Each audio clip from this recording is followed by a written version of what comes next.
கரூரில் நடந்தது பெருந்துயரம், கொடுந்துயரம். இதுவரை நடக்காத துயரம், இனி நடக்கக்கூடாத துயரம். மருத்துவமனைக்கு நான் நேரில் போய் பார்த்த காட்சிகள் இன்னும் என் கண்ணை விட்டு அகலலை. கனத்த மனநிலையிலையும் துயரத்திலையும் தான் இன்னும் இருக்கேன். செய்தி கிடைச்சதும் மாவட்ட நிர்வாகத்தை முடுக்கிவிட்டு எல்லா உத்தரவுகளையும் பிறப்பித்த பின்னாலும் என்னால் வீட்டில் இருக்க முடியல.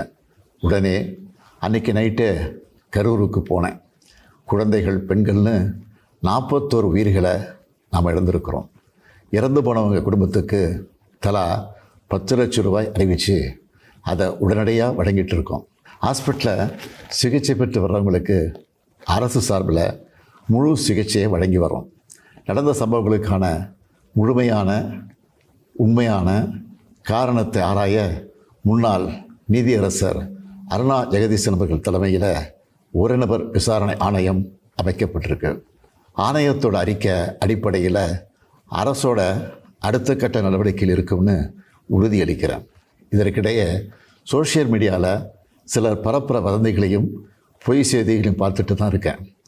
எந்த ஒரு அரசியல் கட்சி தலைவரும் தன்னோட தொண்டர்களும் அப்பாவி பொதுமக்களும் இறக்கிறத எப்பொழுதும் விரும்ப மாட்டாங்க.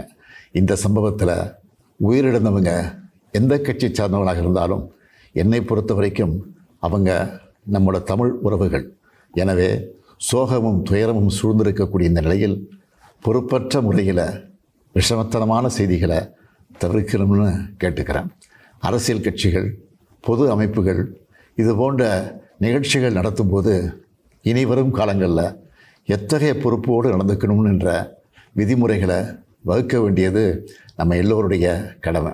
எனவே நீதியரசரின் ஆணைய அறிக்கை கிடைச்ச பிறகு எல்லா அரசியல் கட்சிகள், பொது அமைப்புகளோடு ஆலோசனை நடத்தி இதற்கான விதிகள், நெறிமுறைகள் வகுக்கப்படும்னு உறுதியளிக்கிறேன்.